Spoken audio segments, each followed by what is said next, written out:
हाँ दोस्तों नमस्कार। कैसे भाई आप लोग, का हाल चाल है भाई।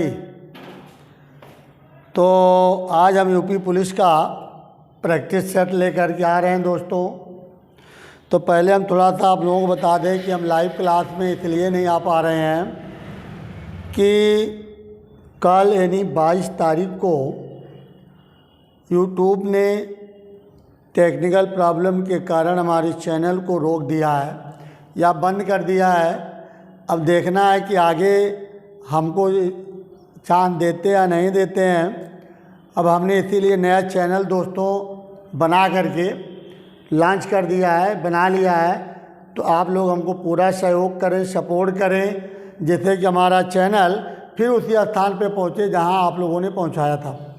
तो दोस्तों कैसे भाई आप लोग, हम लोग अपने पॉइंट पे आवत हैं और यूपी पुलिस का प्रैक्टिस सेट स्टार्ट किया जाए। तो देखिए हमारा एक कोटेशन है कि पापा कहते हैं कि बेटा ज़िंदगी में कुछ बड़ा काम करना है तो दो बातें हमेशा याद रखनी है दोस्तों।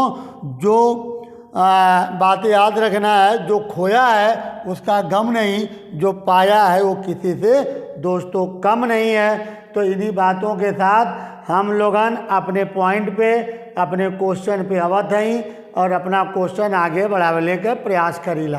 ठीक है भाई। तो आइए हम लोग चलते हैं भाई। बहुत अच्छा लगा भाई। तो देखिए पहला हमारा क्वेश्चन दिया है कि 1928 में भारत आए उस कमीशन का नाम बताइए जिसका उद्देश्य भारत की संवैधानिक व्यवस्था की जांच के लिए लाया गया था। तो देखिए दोस्तों पहले हम आपको ये बता दें, ये वीडियो हमने जो आप लोगों के सामने हम भेज रहे हैं ये लाइव में हमने पढ़ाया था, जो यूट्यूब ने रोक दिया है। ठीक है, तो इसलिए ये वीडियो हम दोबारा आप लोगों के सामने भेज रहे हैं। ठीक है, अगर वो चालू होता है तो पुनः वो वीडियो आप लोगों को मिल जाएगी, नहीं तो हम क्योंकि क्वेश्चन अच्छे थे इसलिए हम फिर बना करके आप लोगों के पास भेज रहे हैं। ठीक है, चलिए तो क्वेश्चन की तरफ हम लोग मुड़ते हैं। तो कहता है कि उस कमीशन का नाम बताए जिसका उद्देश्य भारत की संवैधानिक जांच करने के उद्देश्य से लाया गया।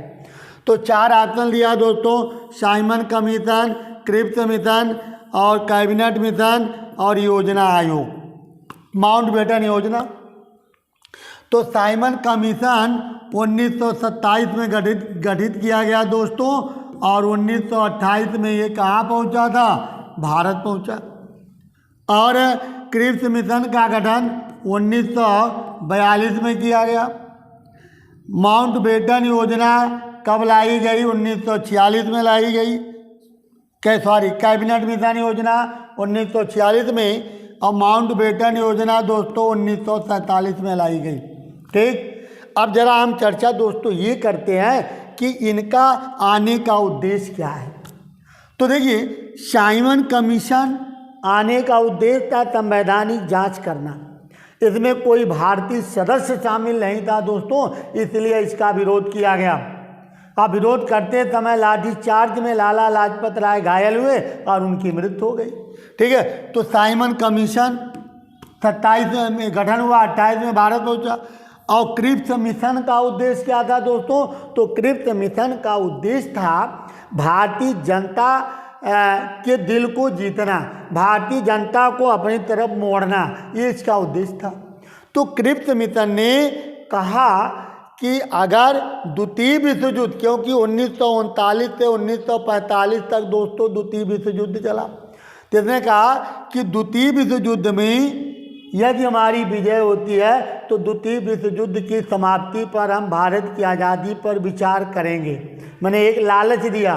ठीक है, अब आता है कैबिनेट मिशन योजना दोस्तों। तो कैबिनेट मिशन योजना क्या है भाई, तो कैबिनेट मिशन योजना 1946 में लाया गया। इस योजना के तहत दोस्तों संविधान का निर्माण किया गया। ठीक, माउंटबेटन योजना 1947 में लाया गया दोस्तों। और माउंटबेटन योजना के तहत क्या किया गया, माउंटबेटन योजना के तहत भारत को आज़ादी और भारत का विभाजन हुआ दोस्तों। तो ध्यान रखिएगा। अगले क्वेश्चन में हम आ जाते हैं भाई। तो देखिए अगला क्वेश्चन क्या आता है, अगला क्वेश्चन कहता है कि निम्न में से भक्त आंदोलन के प्रस्तावक नहीं है। तो देखिए भक्ति आंदोलन, अगर हम तुकाराम की बात करते हैं तो ये महाराष्ट्र के थे दोस्तों, महाराष्ट्र के संत थे। अगर हम त्यागराज की बात करते हैं तो ये भक्ति मार्ग है, भक्ति मार्ग दोस्तों, भक्ति मार्ग मार्गी, भक्त मार्गी कर्नाटक संगीत, कर्नाटक संगीत के जनक माने जाते हैं दोस्तों। वल्लभाचार्य पुष्टि मार्ग के जनक माने जाते हैं दोस्तों, पुष्टि मार्ग। तो और नागा अर्जुन जो थे दोस्तों, ये कनिष्क के दरबार में रहते थे। नागा अर्जुन कनिष्क के दरबार में दोस्तों रहते थे। और नागा अर्जुन ने क्या किया मालूम है? इन्होंने प्रज्ञापारमिता नामक ग्रंथ लिखी और प्रज्ञापारमिता में शून्यवाद के सिद्धांत को प्रस्तुत किया है नागा अर्जुन ने दोस्तों। तो आइए, तो ये आंसर हमारा जाएगा ये, ठीक है भाई। चलिए अगला क्वेश्चन, डीएनए की द्वि कुंडलिनी की खोज किसने की थी भाई? तो डीएनए की द्वि कुंडली की खोज किसने की थी? तो देखिए कहता है कि 1953 में खोज किसने की थी दोस्तों? वाटसन एंड किक ने किया था। ध्यान रखिएगा, वाटसन एंड किक ने किया था दोस्तों। चले अगले क्वेश्चन में आते हैं, रेडियो धार्मिकता की खोज किसने की? तो रेडियो धार्मिकता की धार्मिकता नहीं एक्टिवता, ये 1903 में किसने की थी दोस्तों? तो 4 ऑप्शन दिया, मैडम क्यूरी, जे थॉमसन, रोडजन और हेनरी बेकुरल। तो दोस्तों यहाँ आंसर जाएगा हमारा हेनरी बेकुरल ने खोज की थी। और कब की थी? 1903 में किया था दोस्तों, ध्यान रखिएगा। अब मैडम क्यूरी की अगर हम बात करते हैं तो इन्होंने रेडियम की खोज की, मैडम क्यूरी ने रेडियम की। जे थॉमसन ने इलेक्ट्रॉन की खोज की है दोस्तों, इलेक्ट्रॉन। और रोडजन ने एक्सरे की खोज की है दोस्तों। तो रोडजन जाएगा एक्सरे। क्लियर हो गया? चलिए अगला क्वेश्चन भाई आता हमारा, कहता रासायनिक दृष्टि से चूने का पानी होता है दोस्तों। तो रासायनिक दृष्टि से चूने का पानी क्या होता है? कैल्शियम हाइड्रोक्साइड, सोडियम कार्बोनेट और सोडियम हाइड्रोक्साइड या कैल्शियम कार्बोनेट। तो यहाँ हमारा जाएगा आंसर कैल्शियम हाइड्रोक्साइड। तो कैल्शियम हाइड्रोक्साइड को और कैल्शियम हाइड्रोक्साइड जाएगा। और सोडियम कार्बोनेट को हम क्या बोलते हैं दोस्तों? धोने वाला।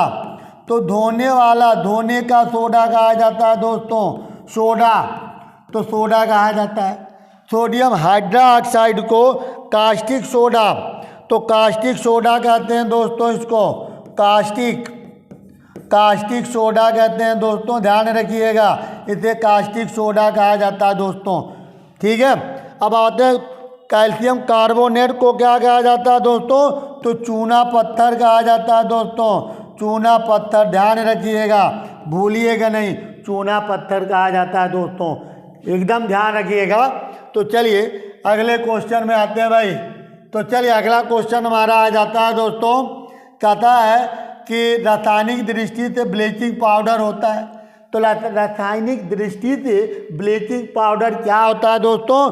तो देखिए कहता है कैल्शियम हाइपोक्लोराइड, कैल्शियम हाइपोक्लोराइड होता है, कैल्शियम हाइड्रोक्साइड होता है, सोडियम हाइड्रोक्साइड और कैल्शियम सल्फेट होता है, ठीक है। तो कैल्शियम हाइड्रोक्साइड को क्या कहा जाता है? चूने का क्लोराइड कहते हैं दोस्तों, चूने का क्लोराइड कहा जाता है इसको, क्लोराइड कहते हैं दोस्तों, ठीक है। और कैल्शियम हाइड्रोक्साइड को कहा जाता है बिना बुझा हुआ चूना, बिना बुझा हुआ चूना कहा जाता है दोस्तों, ध्यान रखना, बुझा हुआ चूना कहा जाता है दोस्तों, ठीक है। और सोडियम हाइड्रोक्साइड को हमने बता दिया कास्टिक सोडा कहा जाता है, ठीक है। कैल्शियम सल्फेट को कहा जाता है plaster of Paris, plaster of Paris कहते हैं दोस्तों, ऑफ पेरिस कहा जाता है भाई, ध्यान रखिएगा, प्लास्टर ऑफ पेरिस। ठीक है, चलिए नेक्स्ट क्वेश्चन पे हम आ जाते हैं दोस्तों। गुप्त काल आ गया। तो ये कथन आता है बेटा, देहाती भाषा में भोजपुरी में कहा जाता है कि बकलोल से तारीफ सुनला के जगह बुद्धिमान के डांट सुनल ज़्यादा निम्न होखेला। यानी किसी बकलोल से तारीफ सुनने से अच्छा कि किसी बुद्धिमान से डांट खाना ही अच्छा लगता है दोस्तों। तो हमारा कहने का मतलब ये है कि हमें अच्छे संगत में रहना चाहिए दोस्तों। हमें उनके साथ रहना चाहिए जिसके साथ हमारा भविष्य बनता है, जो अच्छे व्यक्ति हों, जो अच्छे इंसान हों दोस्तों। ध्यान रखिएगा, ठीक है भाई। तो चलिए अगले क्वेश्चन की तरफ हम लोग आते हैं भाई। दिनार। तो गुप्त काल में बेटा दोस्तों सोने के सिक्के को क्या कहा जाता है? सोने के सिक्के को दिनार, चांदी के सिक्के को रूपक, शतमान कुछ नहीं है कसारपण। ये मौर्य काल में है, मौर्य काल। तो मौर्य काल की मुद्रा को क्या कहा जाता है दोस्तों? कसारपण कहा जाता है, ध्यान रखिएगा, ठीक है। चलिए नेक्स्ट क्वेश्चन की तरफ आते हैं दोस्तों। खजुराहो। तो खजुराहो का मंदिर कहाँ भाई? तो देखिए खजुराहो का मंदिर छतरपुर मध्य प्रदेश। तो छतरपुर मध्य प्रदेश में खजुराहो का मंदिर चंदेल वंशी शासक यशोवर्मन और धनदेव ने बनवाया, क्योंकि खजुराहो इनकी राजधानी थी। तो आंसर दोस्तों हमारा क्या जाएगा? चंदेल वंश जाएगा, ध्यान रखिएगा, चंदेल वंश होगा दोस्तों। चलिए अगले क्वेश्चन की तरफ हम आ जाते हैं भाई। भगवान बुद्ध कहता है, भगवान बुद्ध ने अपना प्राण कहाँ त्यागा था? ठीक है, तो भगवान बुद्ध यानी महात्मा बुद्ध की मृत्यु जो हुई थी ना दोस्तों, कब हुई थी? तो ये दोस्तों इनकी मृत्यु हुई थी 483 BC में। कहाँ हुई थी? कुशीनगर। तो कुशीनगर में इनकी मृत्यु हुई थी दोस्तों, ध्यान रखिएगा। 483 कुशीनगर में इनकी मृत्यु हो गई थी। किसकी मृत्यु हुई थी? महात्मा बुद्ध की। तो यहाँ आंसर मारा जाएगा कुशीनगर। राजगृह में प्रथम बौद्ध सम्मेलन हुआ था दोस्तों। गया में निरंजना नदी के तट पर भगवान बुद्ध को ज्ञान की प्राप्ति हुई थी। सारनाथ में इन्होंने उपदेश दिया था, प्रथम उपदेश, ठीक है। महात्मा बुद्ध ने प्रथम उपदेश सारनाथ में दिया था दोस्तों। और सारनाथ का अगर हम प्राचीन नाम की बात करते हैं तो इसका प्राचीन नाम है ऋषिपटनम। इसे ऋषिपटनम कहा जाता है दोस्तों। चलिए अगले क्वेश्चन की तरफ हम आ जाते हैं भाई। संविधान कहता है कि संविधान बनाते समय निम्न में से कौन सा आदर्श प्रस्तावना में शामिल नहीं किया गया? तो देखिए हम आपको एक चीज़ बता दें कि जब भारतीय संविधान का 42वां संशोधन किया गया दोस्तों, ये कब किया गया? 1976 में किया गया। जब भारतीय संविधान का 42 अमेंडमेंट 1976 में किया गया दोस्तों, तो 3 शब्द जोड़े गए थे, समाजवाद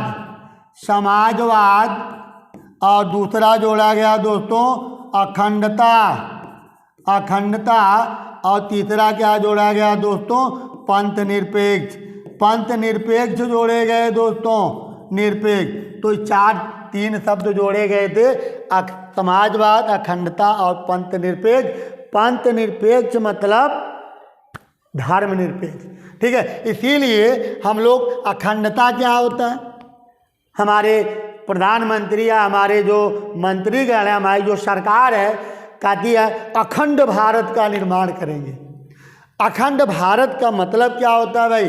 अखंड भारत का मतलब होता है, जैसे हमारे प्रधानमंत्री जी कहते हैं अखंड भारत का निर्माण किया जाएगा।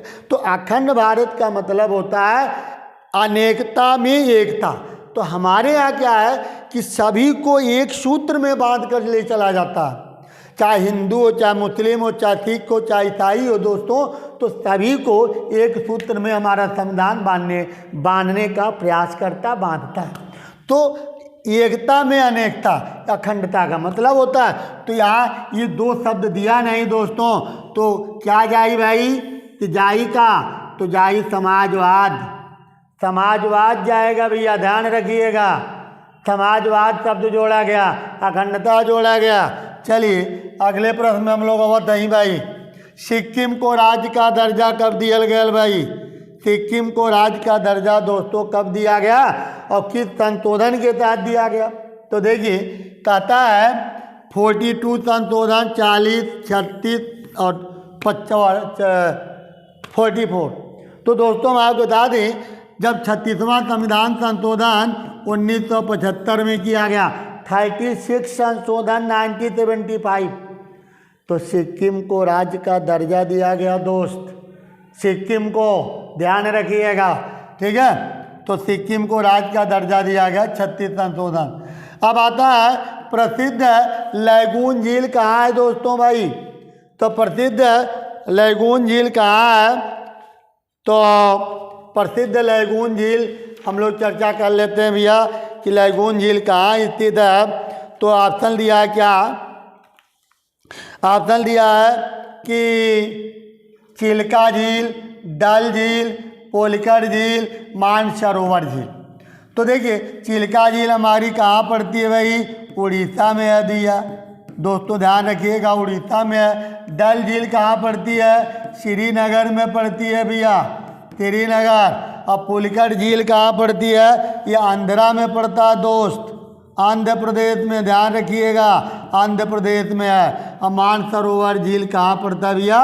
तिब्बत में पड़ता है, भूलिया नहीं भाई। चला तो क्लियर में चारों लिख दिया भाई। अब लेकिन हमारा क्वेश्चन क्या आया था? लैगून झील। तो लैगून झील चिल्का है उड़ीसा की दोस्त, ठीक है ना। लैगून चिल्का उड़ीसा की है, ठीक है भाई। चलिए अगले प्रश्न हमारा आता है भाई, कहता है भारत का सबसे बड़ा वाणिज्यिक बैंक कौन सा बैंक है दोस्त? भारत का सबसे बड़ा वाणिज्यिक बैंक कौन सा बैंक है? तो देखिए कहता सेंट्रल बैंक ऑफ इंडिया। तो सेंट्रल बैंक ऑफ इंडिया की स्थापना कब हुई दोस्तों? तो सेंट्रल बैंक ऑफ इंडिया की स्थापना हुई 1911 में। मुख्यालय कहाँ दोस्त? तो बम्बई में है भैया, मुख्यालय इसका बम्बई में आओ, ठीक है ना, भूलिया नहीं भाई आप लोग, इसका मुख्यालय बम्बई में दोस्त। अब भारतीय स्टेट बैंक की स्थापना कब हुई? 1955 में, 1955 में हुई। इसका मुख्यालय अगर पूछता है तो इसका भी मुख्यालय कहाँ है दोस्त? बम्बई में है, ध्यान है, ठीक है। ओवरसीज बैंक की स्थापना कब हुई है? तो 1937 में हुई। इसका मुख्यालय कहाँ है? चेन्नई में है, ठीक है। अब हम आते हैं बैंक ऑफ इंडिया। तो बैंक ऑफ इंडिया की स्थापना 1906 में, अब मुख्यालय इसका भी बम्बई में है, ठीक है भैया। तो मुख्यालय भी बम्बई में है, आप लोग बिल्कुल ध्यान रखिएगा, ठीक है भाई। और हम आप लोगों को फिर एक बार कहना चाहेंगे भाई, हमें आप लोगों की सहयोग की ज़रूरत है इस समय, क्योंकि यूट्यूब ने हमारा चैनल रोक दिया है। देखिए खोलता है कि नहीं खुलता है, इसलिए हमने नया चैनल बना के लॉन्च किया तुरंत, ठीक है। और इस चैनल को आप लोग ज़रूर सब्सक्राइब कराइए, ज़रूर शेयर करिए कि जिस स्थान पे हमको आप लोग ले गए उसी स्थान पे फिर पहुंचाइए, ठीक है। इसलिए आप लोगों से हमारी रिक्वेस्ट है, हमारी आप लोगों से विनती है कि आप लोग हमको सहयोग करें, सहयोग की ज़रूरत है, ठीक है भाई। तो चलिए, तो ये हमारा आंसर जाएगा भारतीय स्टेट बैंक, ठीक है। चलिए अगला क्वेश्चन दिया है कि भारतीय संविधान में न्यायालय में कौन सा परिवर्तनीय है? तो न्यायालय में कौन सा परिवर्तनीय दोस्तों? तो पहले हम आपको बता दें, नीति निर्देशक तत्व अनुच्छेद 36 से 51 में वर्णित है। प्रस्तावना अनुच्छेद 1 से 4 में वर्णित है। मूल कर्तव्य अनुच्छेद 51 भाग 4A में वर्णित है दोस्तों। मौलिक अधिकार अनुच्छेद 12 से 35 में वर्णित है। तो ध्यान रखिएगा, हमारा क्वेश्चन कहता है कि निम्नलिखित में से कौन न्यायालय में ले जाया जा सकता है? तो अनुच्छेद 32 के तहत सर्वोच्च न्यायालय भैया, सर्वोच्च न्यायालय, ठीक है ना, सर्वोच्च न्यायालय अनुच्छेद 32 के तहत सर्वोच्च न्यायालय और 226 के तहत उच्च न्यायालय, ठीक है भाई, उच्च न्यायालय आपके मौलिक अधिकारों की रक्षा करती है। इसलिए हम ये कह सकते हैं कि मूल अधिकार न्यायालय योग्य है, न्यायालय में ले जाया जा सकता है दोस्तों। ठीक है भाई, इसी पर हमें एक कथन याद आ गया दोस्तों। क्या कथन आ गया भाई?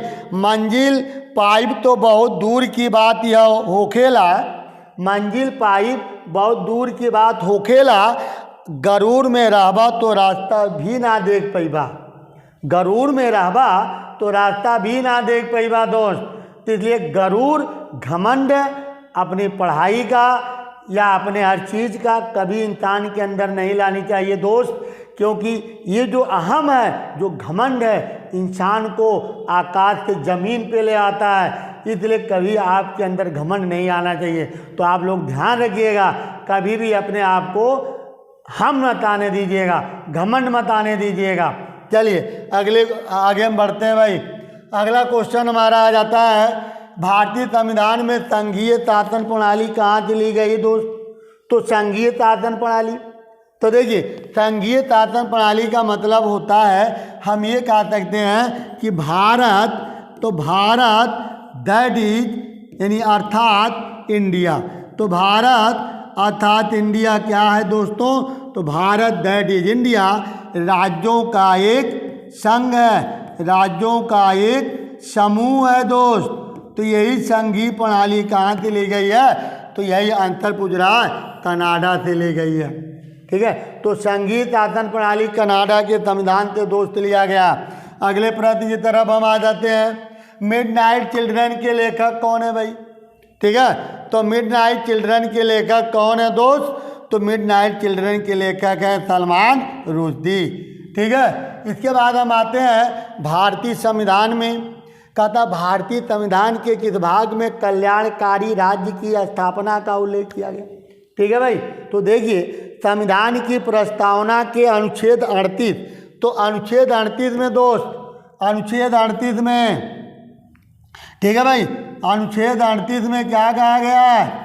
कहता है राज्य लोक कल्याणकारी राज्य की स्थापना का प्रयास करेगा, ये अनुच्छेद 38 में वर्णित करता है। तो नीति निर्देशक तत्व का मतलब ही होता है कि लोक कल्याणकारी राज्य की स्थापना करना। ठीक है भाई, तो आंसर जाएगा हमारा यहाँ पर क्या जाएगा? नीति निर्देशक तत्व जाएगा दोस्त। ठीक है, अगर हम संविधान की प्रस्तावना की बात करते हैं तो प्रस्तावना में बहुत कुछ वर्णित किया गया। प्रस्तावना को संविधान की आत्मा भी कहा गया है।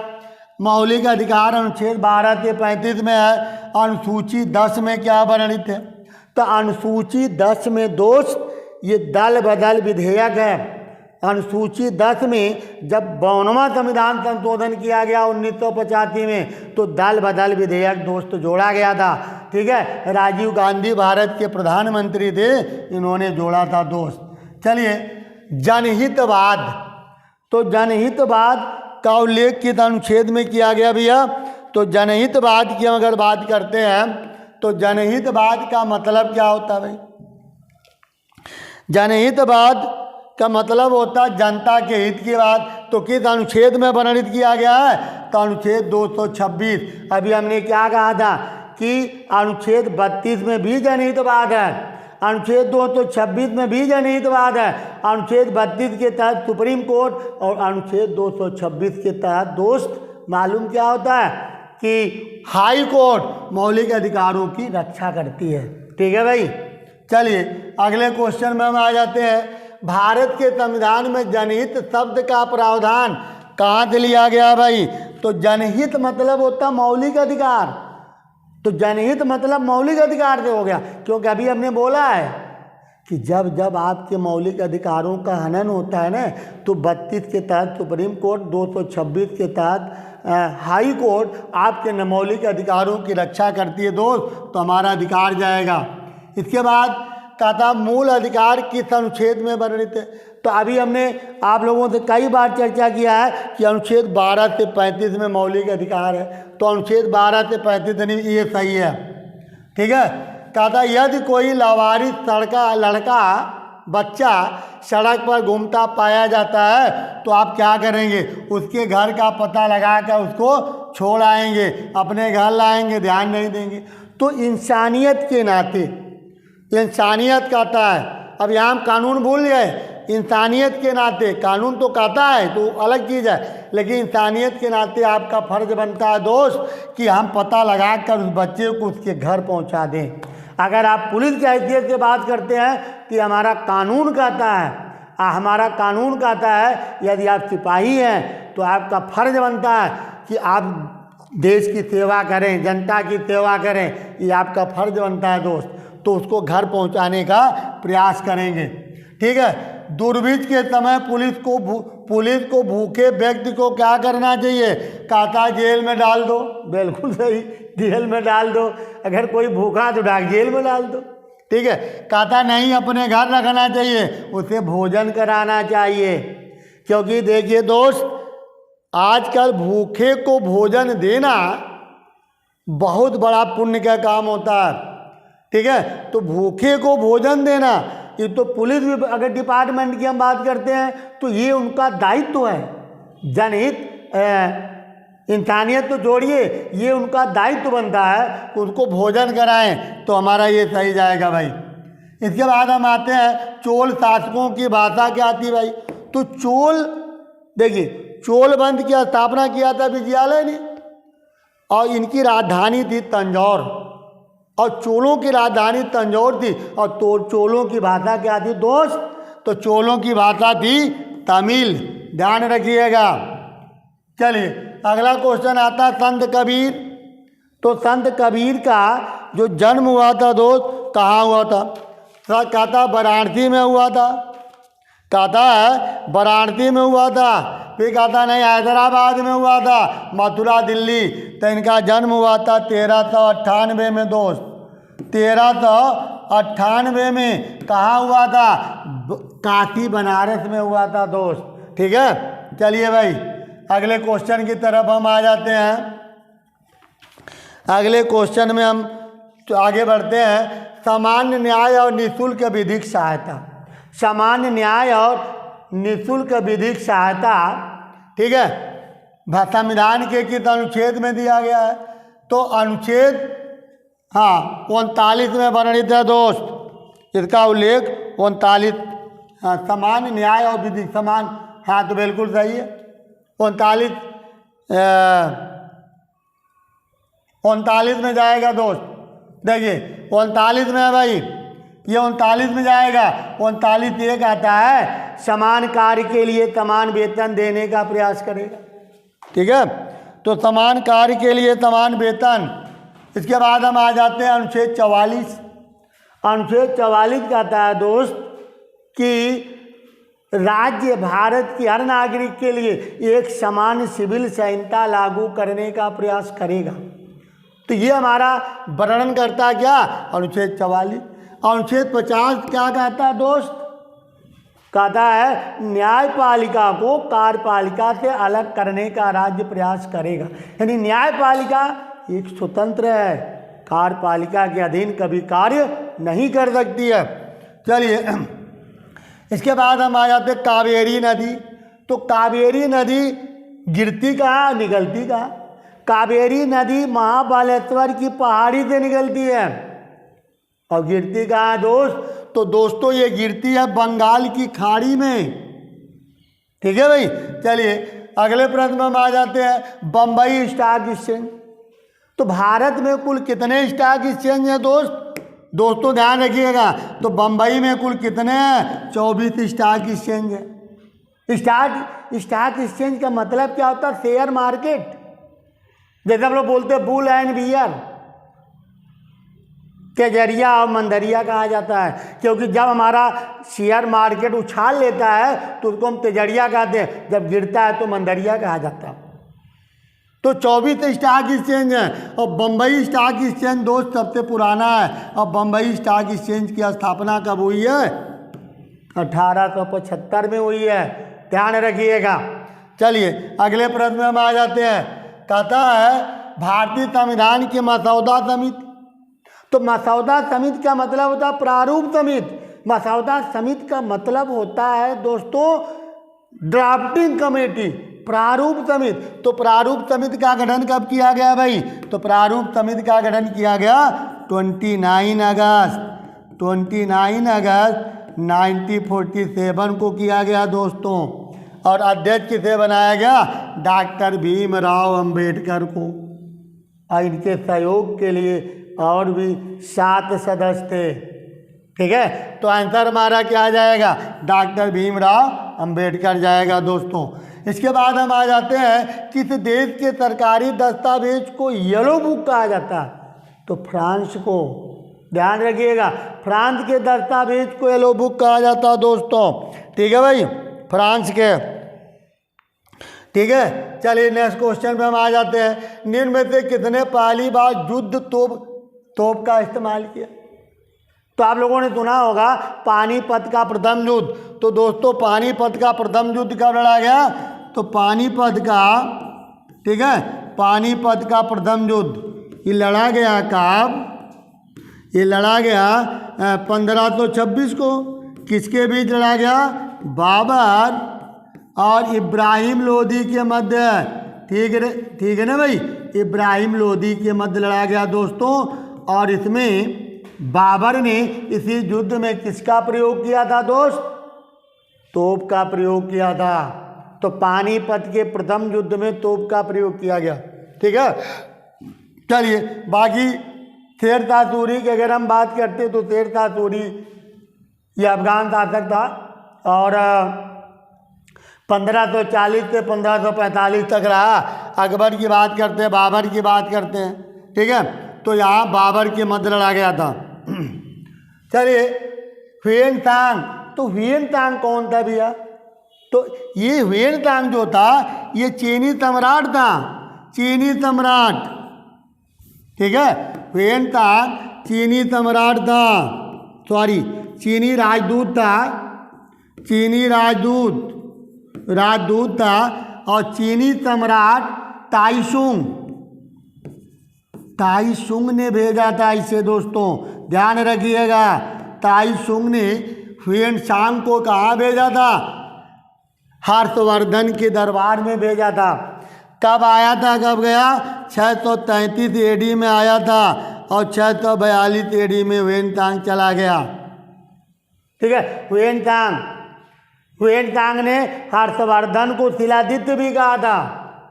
हुयेन सांग ने ग्रंथ कौन सी लिखी है? सी युकी नामक ग्रंथ लिखी है दोस्तों, ध्यान रखिएगा, भूलिएगा नहीं। सी युकी नामक ग्रंथ लिखी है। चलिए अगले क्वेश्चन पे हम आ जाते हैं भाई। अब हमारा आता है नंगा फकीर। आप लोगों ने सुना होगा कि द्वितीय विश्व युद्ध में महात्मा गांधी कहाँ गए थे? द्वितीय गोलमेज सम्मेलन में कांग्रेस ने भाग लिया। और कांग्रेस का नेतृत्व दोस्तों किसने किया मालूम है? महात्मा गांधी ने किया। ठीक है, तो महात्मा गांधी ने किया। और महात्मा गांधी के ब्रिटेन पहुंचने पर उदारवादी दल के नेता विंस्टन चर्चिल ने नंगा फकीर कहा। तो किसे नंगा फकीर कहा गया? महात्मा गांधी को। किसने कहा? विंस्टन चर्चिल ने कहा दोस्तों। चलिए आगे बढ़ते हैं। प्रायद्वीपीय भारत की उच्चतम चोटी कौन सी है? तो प्रायद्वीपीय भारत की उच्चतम चोटी कौन सी भाई? तो प्रायद्वीपीय अगर हम भारत की बात करते हैं तो प्रायद्वीपीय भारत हमारा माना जाता है दक्षिणी वाला क्षेत्र, वो तो पूरा प्रायद्वीपीय भारत है। तो देखिए नीलगिरी की पहाड़ियाँ जो है ये आपका कर्नाटक महाराष्ट्र में पड़ता है, कर्नाटक, और ये पड़ता है महाराष्ट्र में दोस्तों, महाराष्ट्र में पड़ता है। ठीक है भाई। और दोदा बेट्टा जो पड़ता है ये तमिलनाडु में पड़ता है, तमिलनाडु में। लेकिन एक चीज़ और हम आपसे कहना चाहेंगे दोस्तों, क्योंकि दोदा बेट्टा नीलगिरी पहाड़ी की सर्वोच्च चोटी है। ठीक है, तो नीलगिरी पहाड़ी की सर्वोच्च चोटी दोदा बेट्टा। महेंद्रगिरी की पहाड़ियाँ, तो महेंद्रगिरी की पहाड़ियाँ आपका पड़ता उड़ीसा में दोस्तों, ध्यान रखिएगा, उड़ीसा में है। अन्नामुड़ी की पहाड़ियाँ ये केरल में है दोस्तों, ये केरल में पड़ता है। ठीक है, तो हमारी जाएगा कि प्रायद्वीपीय भारत की सर्वोच्च चोटी कौन है? तो अनाईमुड़ी है। ठीक, कहता है चींटियाँ जब काटती हैं तो क्या छोड़ती हैं, फार्मिक अम्ल छोड़ती हैं। तो हमारा चौथा ऑप्शन जाएगा सही, फार्मिक अम्ल छोड़ती हैं। इसके बाद हम आते हैं मगध की राजधानी कहाँ थी। तो देखिए जब मगध पर हर्यक वंश की स्थापना हुई तो इसकी राजधानी गिरिभद्र थी। तो गिरिभद्र थी राजधानी दोस्तों, तो पहले गिरिभद्र थी, अब इसी का नाम आगे चल के राजगृह रखा गया। और जब पाटलिपुत्र नगर की स्थापना उदयन ने किया तो ये राजधानी उठा करके पाटलिपुत्र कर दी गई। और जब शेरशाह सूरी ने जब इसका नाम चेंज किया तब इसका नाम क्या पड़ गया है, पटना पड़ गया दोस्तों। चलिए अगला क्वेश्चन, हाँ ठीक है, तो पटना पड़ गया। इसके बाद आता है कि भारत के किस गवर्नर जनरल ने डाक सेवा शुरू की। तो दोस्तों देखिए हम आपको बता दें कि डाक सेवा की शुरुआत कब हुई है, तो 1854 में हुई है। 1854 में शासक कौन था, तो लाल डलहौजी का कार्यकाल 1848 से 1854 तक रहा है भैया, ध्यान रखिए 54 तक। तो लाल डलहौजी आंसर जाई, लाल डलहौजी जाएगा भाई। अब अगर हम लॉर्ड कैनिंग की बात करते हैं तो लॉर्ड कैनिंग का कार्यकाल है 56 से 62 1800। लॉर्ड कैनिंग के समय में प्रथम स्वतंत्रता संग्राम हुआ। लॉर्ड कॉर्नवालिस का शासनकाल है 1786 से 93 दोस्तों, लॉर्ड कॉर्नवालिस 93 तक। और वारेन हेस्टिंग्स का कार्यकाल है 1772 से 1784 है भैया, 1784, ठीक है। तो आंसर हमारा जाएगा लॉर्ड डलहौजी, ठीक। अब हम आ जाते हैं अरुणाचल प्रदेश को किस संशोधन द्वारा राज्य का दर्जा दिया गया भाई, अरुणाचल प्रदेश को, ठीक है ना। तो अरुणाचल प्रदेश को किस संशोधन द्वारा राज्य का दर्जा दिया गया। और देखिए जब 55वां संशोधन किया गया, संशोधन किया कब गया, फरवरी 1987 में दोस्त। तो फरवरी 1987 में किया गया। तो आंसर हमारा क्या जाएगा, 55वां संविधान संशोधन 1987, ठीक। इसके बाद हम आते रुपया का नया सिक्का पहले बार किसने चलाया। तो रुपया जो सिक्का चलाया था शेरशाह सूरी ने चलाया दोस्तों। तो शेरशाह सूरी आंसर जाएगा, ठीक है भाई, तो यहाँ शेरशाह सूरी जाएगा। अगला क्वेश्चन, भारत के किस राज्य में मैंग्रोव वन पाए जाते हैं। तो मैंग्रोव वन सुंदरबन डेल्टा के इर्द गिर्द में पाए जाते हैं। और सुंदरबन का डेल्टा कहाँ पाया जाता है दोस्तों, तो ये पाया जाता है पश्चिम बंगाल में, ठीक है भाई। तो पश्चिम बंगाल में पाते हैं भाई। अब हम आते हैं सड़क के आजम, जिसको आप लोग बोलते हैं कि जीटी रोड। तो सड़क के आजम का निर्माण किसने किया है, तो शेरशाह सूरी, शेरशाह सूरी ने किया भैया, ध्यान रखिए लोगन, शेरशाह सूरी ने सड़क के आजम का निर्माण किया। अंग्रेजों ने इसी का नाम चेंज कर दिया, चेंज करके क्या रखा, नाम चेंज करके कर दिया है जीटी रोड, ठीक है दोस्तों, जीटी रोड कर दिया भाई। चलिए भाई एक बार फिर हम आप लोगों को कहना चाहेंगे, हमारे नए चैनल को आप लोग सब्सक्राइब कीजिए, शेयर कीजिए, लाइक कीजिए। बाकी आप लोगों ने हमने बता ही दिया कि हमारे चैनल को रोका गया है। आगे हमारा चैनल जब आता है, खुलता है तो फिर देखते हैं क्या करना है। अभी बहरहाल उन्होंने रोक दिया है, रिमूव कर दिया, तो हमने नई भी चैनल बना करके फिर तुरंत शुरू कर दिया। तो आप लोग ज़रूर सहयोग करें भाई, हम इस समय आप लोगों के सहयोग के आभारी होंगे, तो ज़रूर सहयोग करिए आप लोग।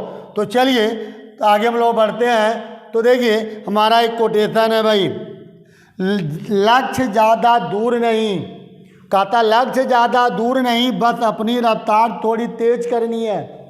लक्ष्य ज़्यादा दूर नहीं, बस अपनी रफ्तार थोड़ी तेज करनी है। और आज खामोशी से पढ़कर अपनी सफलता की कहानी लिखनी है दोस्तों। तो यह ध्यान रखिएगा, जब तक आप फास्ट नहीं बनोगे, जब तक अपने भविष्य के बारे में गौर से विचार नहीं करोगे, मंजिल नहीं मिलेगी। ठीक है। तो हमारे तरफ से बिल्कुल सहयोग रहेगा कि आप लोग मेहनत करिए, हम आप लोगों को अच्छे मैटर दे रहे हैं और हमेशा हम आप लोगों के साथ तब भी रहें, क्योंकि 35 साल हो गया हमें इस लाइन में, 35 साल से हम इंस्टीट्यूट चला रहे हैं दोस्तों। तो आप लोगों का हमें सहयोग की ज़रूरत है। तो चलिए भाई, फिर हमारे आप लोगों को एक बार बहुत बहुत धन्यवाद, जो बच्चे हमसे जुड़े हैं तो बहुत बहुत धन्यवाद। बहुत जल्द लेकर के हम आ रहे हैं फिर लाइव क्लास 3 बजे। ये मान के लिए कल से परसों तक हम लाइव क्लास फिर चालू कर देंगे दोस्तों, ठीक है। तो हमारी live class Monday to Friday 3 बजे, ध्यान रखिएगा। तो इन्हीं बातों के साथ अपने क्लास को समाप्त करते हैं, फिर अगले वीडियो में मिलते हैं। जय हिंद, जय भारत।